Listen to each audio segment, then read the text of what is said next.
তো কেমন আছো বন্ধুরা? আশা করি তোমরা ভালো আছো।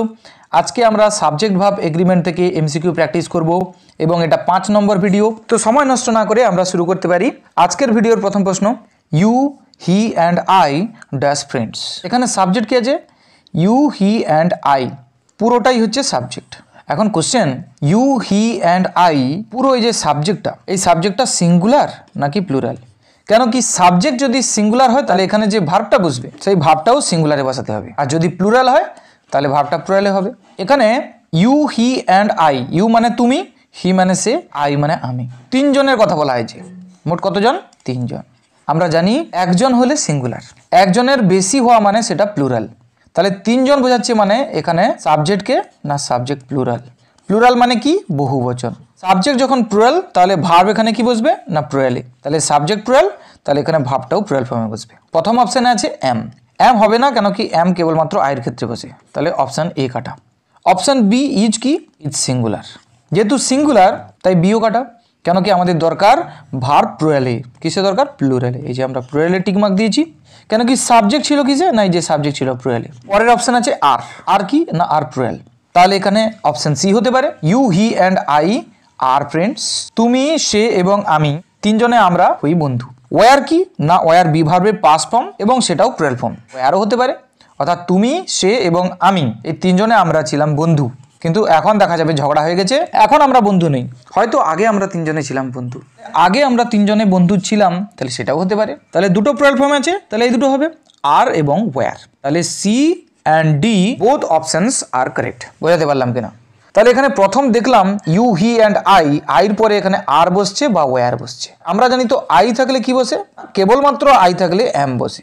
এখানে আই তো আছে, কিন্তু তার সাঙ্গপাঙ্গ আরো দুজনকে জড়িয়ে নিয়েছে। আই ইউ হয়ে গেল আর হি হয়ে গেল, মোট হয়ে গেল কতজন? তিনজন। তখন তিনজন একসঙ্গে মিলে হয়ে গেছে বলে ভার্ব এখানে প্লুরাল ফর্ম মানে আর হতে পারে অথবা ওয়ার হতে পারে। বোঝাতে পারলাম কিনা? এটা তো হয়ে গেল সাবজেক্ট ভার্ব এগ্রিমেন্টের গল্প।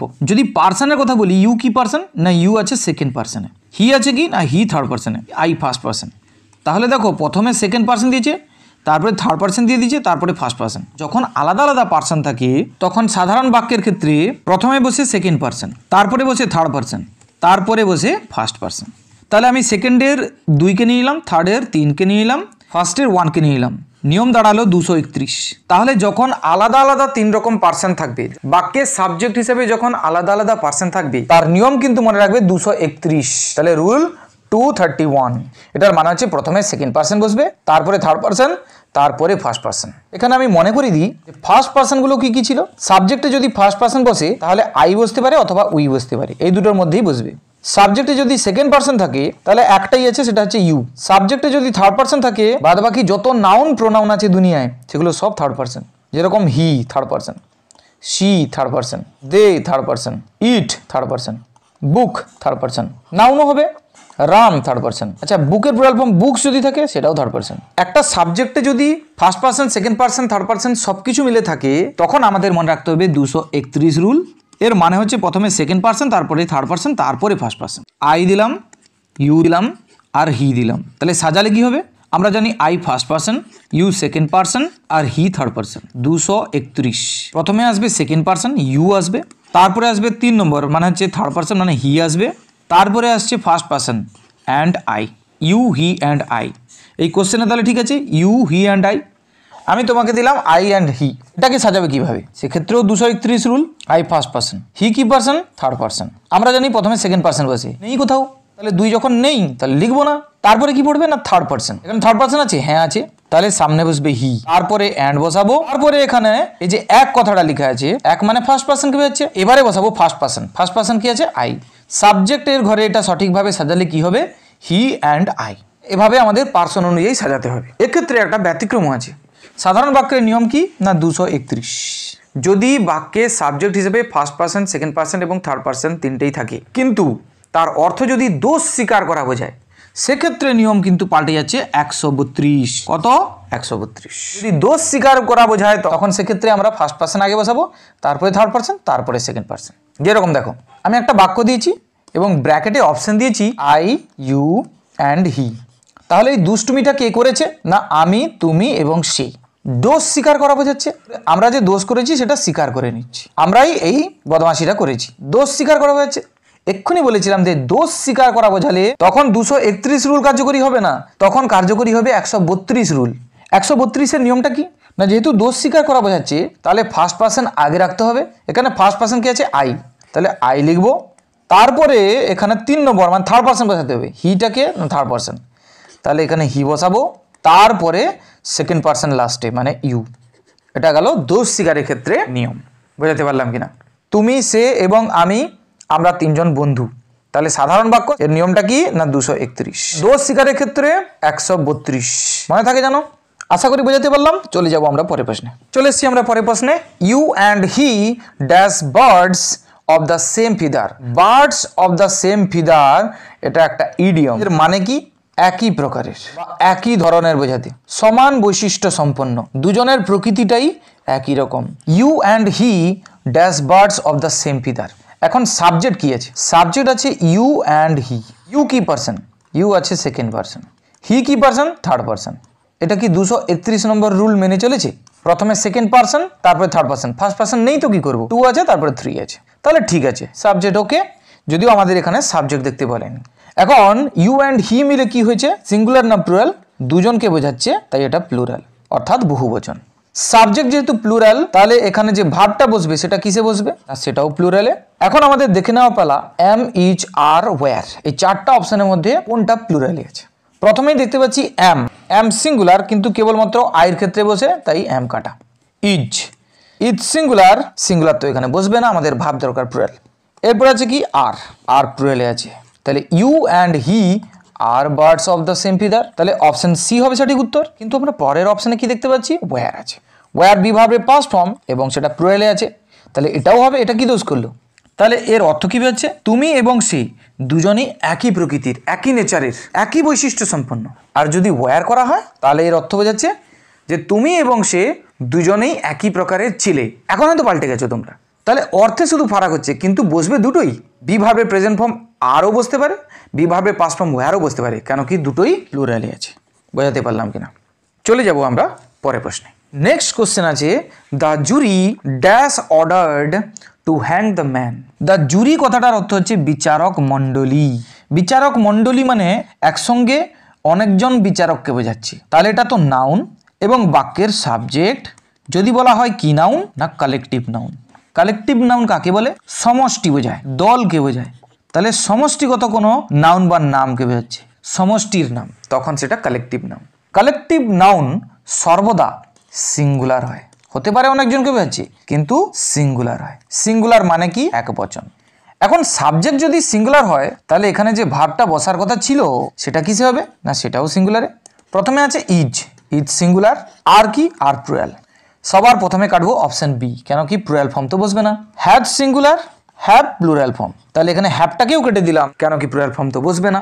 তাহলে অপশন এ এবং সি, ইজ আর হ্যাজের মধ্যে এখন চলছে দ্বন্দ্ব, কোনটা বসবে। এখন বাক্যকে আমাদেরকে দেখতে হবে। The jury is ordered two hang the man, has ordered two hang the man, কোনটা হবে? যদি ভার্ব বসাই ইজ অর্ডার্ড, তখন কি বোঝাচ্ছে? দ্য জুরি ইজ অর্ডার্ড, মানে বিচারক মণ্ডলীদের উপর আদেশ দেওয়া হয়েছে, জুরিদেরকে আদেশ দেওয়া হয় না, বিচারক মণ্ডলীদেরকে আদেশ দেওয়া হয় না, বিচারক মণ্ডলী আদেশ দেন। তাহলে যদি হ্যাজ অর্ডার্ড করে থাকি, তাহলে কি বোঝাচ্ছে না বিচারক মণ্ডলী আদেশ দিয়েছেন। কি আদেশ দিয়েছেন না টু হ্যাং দ্য ম্যান, লোকটিকে ঝোলানোর জন্য। তাহলে সিঙ্গুলার তো আছে ঠিক কথা, কিন্তু ইজ বসালে হবে না, তখন বোঝাচ্ছে জুরিদেরকে, অর্থাৎ বিচারক মণ্ডলীকেই আদেশ দেওয়া হয়েছে, কিন্তু না, বিচারক মণ্ডলী আদেশ দেবেন। তাহলে বিচারক মণ্ডলী আদেশ দেবেন মানে অ্যাক্টিভ ভয়েসে লিখতে হবে। অ্যাক্টিভ ভয়েস, প্যাসিভ ভয়েস, যেটা আমরা ভয়েস চেঞ্জে শিখেছি। যদি না শিখেছো তাহলে ভয়েস চেঞ্জে যে ভিডিওগুলো দেওয়া রয়েছে সেখানে যেতে হবে। এখন আমি সাবজেক্ট ভাব এগ্রিমেন্টের ভিডিওতে ভয়েস চেঞ্জ তো পড়াতে পারবো না, তাহলে এখানে সঠিক উত্তর হবে হ্যাজ।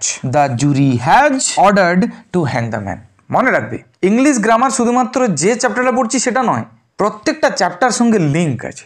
একটা না জানা থাকলে আর একটা আমরা করতে পারবো না। আর যখন পরীক্ষা থাকবে না, তখনই আসল প্রস্তুতিটা নিতে হবে। পরীক্ষার 2 দিন আগে আমি ইংলিশ শিখবো বললাম, তখন কিন্তু সেটা সম্ভব নয়। পরীক্ষার 2 দিন আগে রিভিশন হয়। অ্যাডভান্স স্টুডেন্টের ক্ষেত্রে কি হয় না, পরীক্ষার 2 দিন আগে কিন্তু পড়ে না কেউ, পরীক্ষার 2 দিন আগে ফিল্ম দেখে। তাহলে যখন পরীক্ষা নেই তখনই আসল প্রস্তুতির সময়। আশা করি 43 নম্বর কোশ্চেন তোমরা বুঝতে পেরেছো। এগিয়ে যাবো আমরা পরের প্রশ্নে। চলে এসছি আমরা পরের প্রশ্নে। The jury dash divided in there opinion. এখানেও সাবজেক্ট আছে জুরি, জুরি সাবজেক্ট এবং এটা একটা নাউন। যদি বলা হয় কি নাউন, এর আগের কোশ্চেনে আমরা দেখলাম না দ্য জুরি কালেকটিভ নাউন হয়েছে, কিন্তু এখানে জুরি কালেকটিভ নাউন নয়। কেন কালেকটিভ নাউন নয়?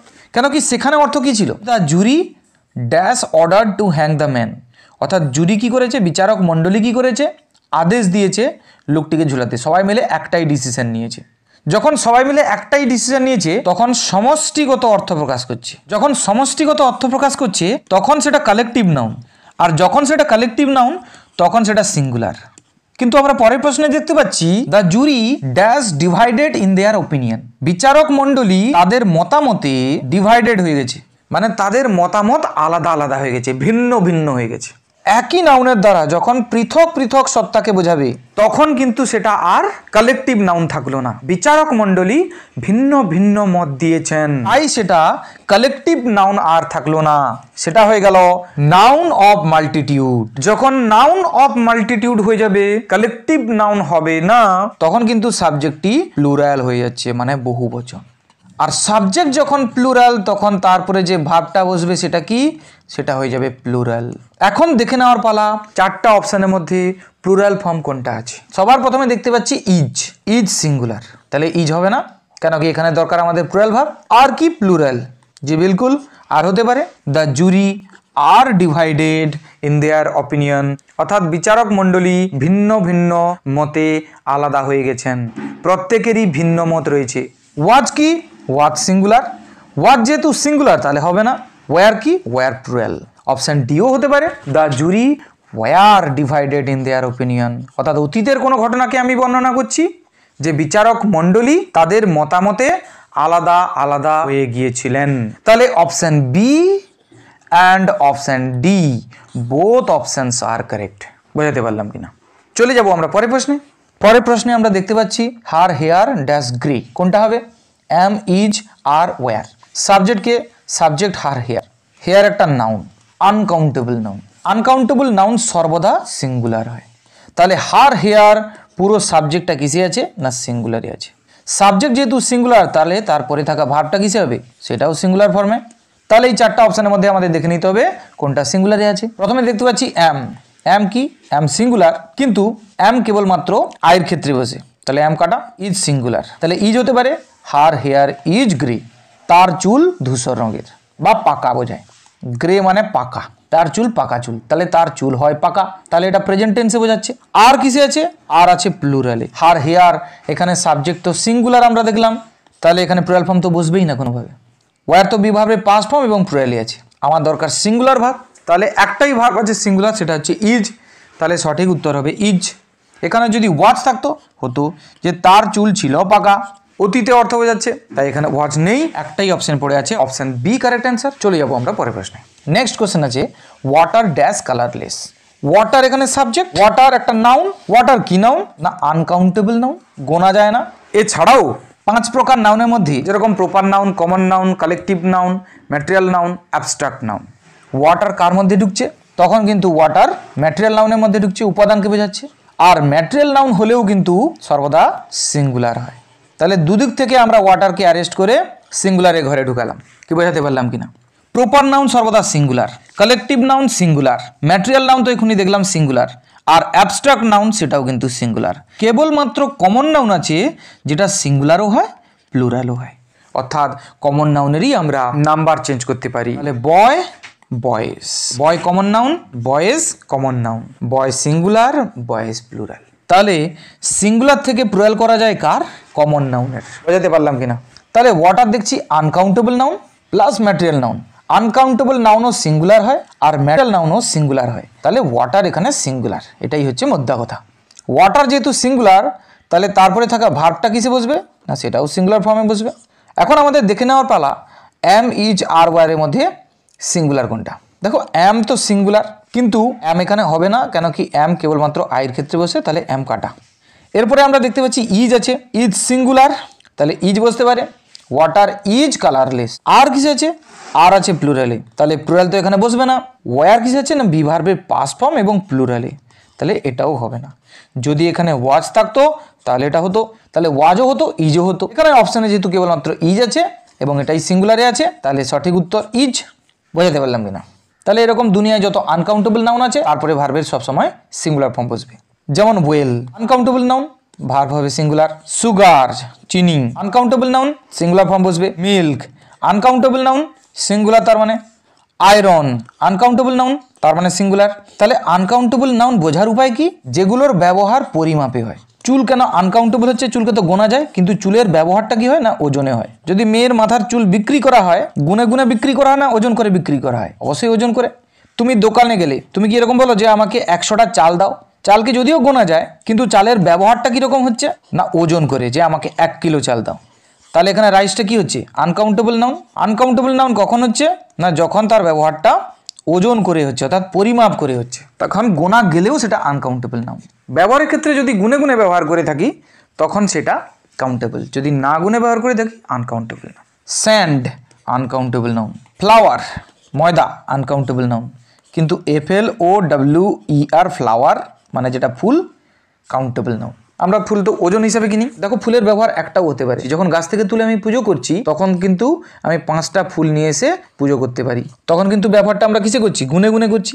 আবার বাজার থেকে যখন কিনছি তখন ওজন করে কিনে আনছি। কি যখন ডাউট থাকবে তখন কাউন্টেবল আনকাউন্টেবল নাউন বোঝার পালা কি? দেখবে সিঙ্গুলার থেকে প্লুরাল হয় কিনা।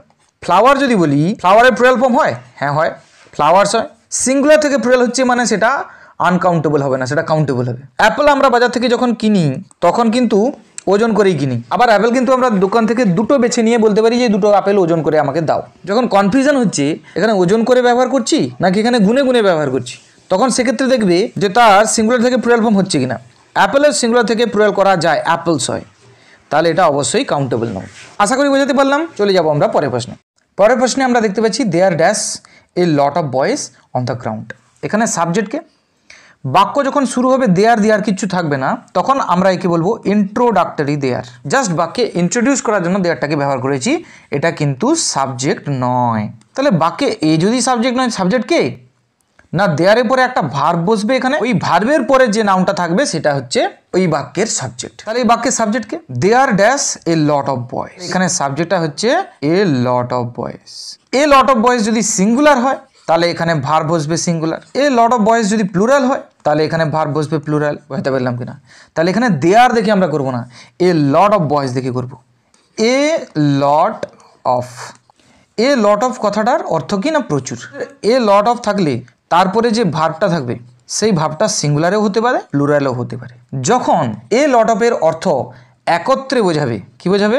একত্রে বা একসঙ্গে, তখন কিন্তু এ লট অফ সিঙ্গুলার হিসেবে ব্যবহৃত হবে।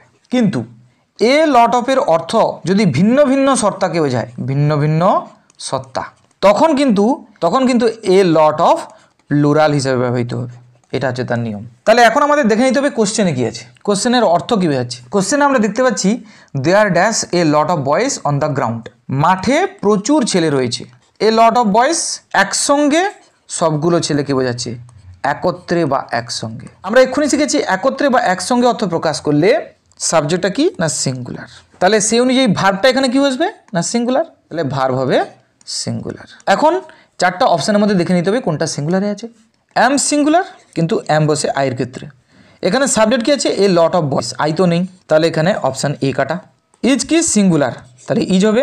There is a lot boys. আর কি প্লুরাল, তাহলে আর হবে না। ওয়াজ কি বি ভার্বে পাস্ট ফর্ম এবং সিঙ্গুলারে আছে, তাহলে অপশান ডিও হবে। ইজ বসলে তার মানে কি হবে? There is a lot of boys on the ground, মানে মাঠে প্রচুর ছেলে একসঙ্গে রয়েছে, অর্থাৎ মাঠে প্রচুর ছেলে একত্র হয়েছে। আর ওয়াচ করলে মাঠে প্রচুর ছেলে একত্র হয়েছিল, ব্যাস, হয়েছে আর হয়েছিল, এই দুটোই পার্থক্য। তাহলে option B and option D both are correct. আশা করি বোঝাতে পারলাম। চলে এসছি আমরা পরের প্রশ্নে। A lot of boys dash playing in the field. এখানে সাবজেক্টকে এ লট অফ বয়েজ। এখানেও তাহলে আমরা দেখতে পাচ্ছি এ লট অফ দিয়ে যুক্ত আছে, এ লট অফ দিয়ে সাবজেক্ট শুরু হয়েছে। এই সাবজেক্টটা সিঙ্গুলার না plural? A lot of boys dash playing in the field, মানে অনেক ছেলে মাঠে খেলা করছে। তাহলে মাঠে প্রচুর ছেলে খেলা করছে, মাঠে অনেক ছেলে আছে এবং তারা খেলাও করছে, কিন্তু একত্র যে খেলা করছে সেরকম কোনো কথা বলা নেই। জাস্ট অর্থ প্রকাশ করছে মাঠে প্রচুর ছেলে খেলা করছে, একত্র খেলা করছে বোঝাচ্ছে না। যখন একত্র বোঝাচ্ছে না, ভিন্ন ভিন্ন সত্তাকে বোঝাচ্ছে। আগের নিয়মে আমরা কি শিখলাম? যদি একত্রে বোঝায় সিঙ্গুলার, ভিন্ন ভিন্ন যদি সত্তা বোঝায় তাহলে প্লুরাল। তাহলে এখানে এ লট অফ বয়েজ ভিন্ন ভিন্ন সত্তাকে বোঝাচ্ছে। তাহলে পুরো সাবজেক্টটা কি না প্লুরাল। সাবজেক্ট যেহেতু প্লুরাল তাহলে এখানে ভার্বটা কিসে বসবে প্লুরাল। এই চারটা অপশনের মধ্যে খুঁজে বার করতে হবে কোনটা প্লুরালে আছে। প্রথমে দেখতে পাচ্ছি কি এম কি না সিঙ্গুলার ফর্ম কাটা সবার প্রথমে। ইজ কি ইজ সিঙ্গুলার ফর্ম, অপশান বিও কাটা। আর কি না আর প্লুরালে আছে, তাহলে আর হবে। ওয়াচ কি ওয়াচ সিঙ্গুলার, বিভার্বের পাস্ট ফর্ম এবং সিঙ্গুলার, সিঙ্গুলার তো হবে না, সিঙ্গুলার কাটা। তাহলে এ লট অফ বয়েজ এখানে হয়ে গেল আর। তাহলে আগেরটাতে বসছিল সিঙ্গুলার ফর্ম, এবারে কোশ্চেনে বসছে প্লুরাল ফর্ম, এখানে অ্যান্সার আর হবে। যদি ওয়ার থাকতো তাহলে ওয়ারও হতো, কেন কি বিভার্বের পাস্ট ফর্ম এবং প্লুরাল ফর্ম। বোঝাতে পারলাম কিনা? চলে যাবো আমরা পরে প্রশ্নে। চলে এসছি আমরা 49 নম্বর কোশ্চেনে। Question number 49, here dash a group of boys. সেন্টেন্সের ফার্স্টে যদি হিয়ার থাকে সেটা কিন্তু সাবজেক্ট নয়, ও জাস্ট বাক্য শুরু হতে হেল্প করছে, অর্থাৎ ইন্ট্রোডাক্টরি হেয়ার বা দেয়ার। হেয়ারটা হচ্ছে ইন্ট্রোডাক্টরি হেয়ার, জাস্ট বাক্যকে ইন্ট্রোডিউস করতে সাহায্য করে, তাই ইন্ট্রোডাক্টরি বলা হয়। তাহলে ইন্ট্রোডাক্টরি আর কি শব্দগুলো আছে? হেয়ার আছে, দেয়ার আছে, ইট হতে পারে, এগুলো কিন্তু সাবজেক্ট হিসেবে ধরা যাবে না। এগুলোর পরে থাকে একটা ভার্ব। কি থাকে? ভার্ব। ওই ভার্বের পরে যে নাউন বা প্রোনাউন থাকবে বা ফ্রেজ থাকবে বা ক্লজ থাকবে সেটাই হবে ওই বাক্যের সাবজেক্ট। সেটা যদি সিঙ্গুলারে থাকে তার আগে থাকা ভার্বটা সিঙ্গুলারে হবে, সেটা যদি প্লুরালে থাকে তাহলে তার আগে থাকা ভার্বটা প্লুরালে হবে। এখন আমরা কোশ্চেনে চলে এসেছি। কোশ্চেন আছে here dash a group of boys. এখানে রয়েছে একদল বালক বা একদল ছেলে, তাহলে এখানে কি বসবে? ভার্ব। তাহলে হেয়ার কিন্তু এখানে সাবজেক্ট নয়, তারপরে এখানে বসবে ভার্ব, তারপরে যে অংশটা আছে গ্রুপ অফ বয়েজ এটা একটা ফ্রেজ এবং এটা বাক্যের সাবজেক্ট। তাহলে আমাকে বার করতে হবে এই সাবজেক্টটা সিঙ্গুলার নাকি প্লুরাল। এটা যদি সিঙ্গুলার হয় তাহলে ভার্ব সিঙ্গুলার, এটা যদি প্লুরাল হয় তাহলে ভার্ব প্লুরাল। এই গ্রুপ অফ বয়েজের ক্ষেত্রেও নিয়মটা একই। এ গ্রুপ অফ বয়েজ এখানে একত্রে বোঝাচ্ছে বা একসঙ্গে বোঝাচ্ছে। এখানে একদল ছেলে একত্রিত হয়েছে, বা এখানে একদল ছেলে একত্র রয়েছে, বা এখানে একদল ছেলে একসঙ্গে রয়েছে, এরকম যখন অর্থ প্রকাশ করছে সেক্ষেত্রে আমরা জানি সাবজেক্টটা সিঙ্গুলার হবে। সাবজেক্ট যেহেতু সিঙ্গুলার তাহলে ভার্ব সিঙ্গুলার হবে। খুঁজে নেওয়ার পালা। এখানে চারটা অপশনের মধ্যে সিঙ্গুলার ভার্ব কোনটা আছে? এম সিঙ্গুলার, কিন্তু এম হবে না, বুঝতেই পেরে গেছো কারণটা। এম কেবলমাত্র আইয়ের ক্ষেত্রে বসে, এখানে তো এ গ্রুপ অফ বয়েজ আছে সাবজেক্ট, আই তো নেই, তাহলে এম হবে না। ইট সিঙ্গুলার, এখানে সিঙ্গুলার দরকার ছিল, তাহলে অপশন বি ঠিক আছে। আর কি আর প্লুরাল, প্লুরাল ভাব তো বসবে না। ওয়ার কি বিভার্বের পাস্ট ফর্ম এবং প্লুরালে আছে, ভাবে না, তাহলে option B is the correct answer. বুঝতে পারলাম কিনা? চলে এসেছি আমরা আজকের ভিডিওর শেষ প্রশ্নে। The news dash true. সাবজেক্টকে দ্য নিউজ, অর্থ কি? সংবাদ। এখন কোশ্চেন নিউজ সিঙ্গুলার না প্লুরাল? দেখো নিউজ কথাটার শেষে এস আছে, তো তোমাদের মনে হবে এস যোগ আছে তার মানে প্লুরালে আছে, কিন্তু না। এরকম কিছু কিছু নাউন আছে ধোকা দেওয়া নাউন, তোমাকে কিন্তু ধোকা দিয়ে দিতে পারে। নিউজ কথাটার মানে সংবাদ এবং এই কথাটি কিন্তু সিঙ্গুলার। এস যোগ আছে দেখে আমি এটাকে প্লুরাল করে দিলে হয়ে যাবে ভুল। তো এরকম আর কি ওয়ার্ড আছে যেগুলো আমাদেরকে ধোকা দিতে পারে? অনেক ওয়ার্ড আছে, আমি জাস্ট কয়েকটা উদাহরণ দিচ্ছি। ওয়েজেস, ওয়েজেস লাস্টে ই এস যোগ আছে দেখে মনে হবে প্লুরাল, কিন্তু এই কথাটার মানে কি? বেতন, সিঙ্গুলার সর্বদা। ফিজিক্স, পদার্থবিদ্যা, এটা একটা সাবজেক্টের নাম, লাস্টে এস যোগ আছে দেখে আমি এটাকে প্লুরাল ভেবে নিতে পারি না, এটা সিঙ্গুলারে আছে। এরকম পলিটিক্স, রাজনীতি, শেষে এস যোগ আছে কিন্তু এটা সিঙ্গুলার। এই হচ্ছে সেই ধোকা দেওয়া শব্দগুলো, যার কয়েকটা উদাহরণ আমি তোমাদের সামনে তুলে ধরলাম। তাহলে এখানে দেখতে পাচ্ছি দ্য নিউজ, এটা কি না সিঙ্গুলার, হতে পারে এস শেষে এস যোগ আছে। সাবজেক্ট সিঙ্গুলার, তাহলে ভার্ব কি হবে বলো? ভার্বও সিঙ্গুলার হবে। তাহলে আমাদের খুঁজতে হবে এম ইজ আর ওয়াজের মধ্যে সিঙ্গুলার কোনটা আছে। এম কি না এম তো সিঙ্গুলার, তাহলে এটা বসে দিই না। এম কেবলমাত্র আই থাকলে বসে, তাহলে এম কাটা। ইজ সিঙ্গুলার, তাহলে ইজকে আমি উত্তর হিসাবে ধরে নিতে পারি। তাহলে দ্য নিউজ ইজ ট্রু, খবরটা হয় সত্য। আর কিসে আছে? আর আছে প্লুরালে, প্লুরাল তো হবে না। ওয়াজ কিসে আছে? ওয়াজ সিঙ্গুলারে, বিভার্বে পাস্ট ফর্ম কিন্তু সিঙ্গুলারে। দ্য নিউজ ওয়াজ ট্রু, এটাও করতে পারি, অর্থাৎ খবরটা ছিল সত্য। তাহলে অপশন ডিও হবে। তাহলে both option B and D are correct. বোঝাতে পারলাম কিনা? আশা করি তোমাদের ভালো লেগেছে। যদি ভালো লেগে থাকে তাহলে অবশ্যই চ্যানেলকে সাবস্ক্রাইব করো, বন্ধুদের মধ্যে শেয়ার করো, কমেন্ট করে জানাও কেমন লাগলো নতুন নতুন নিয়মগুলো। ভিডিওকে অবশ্যই লাইক করবে। Thank you very much.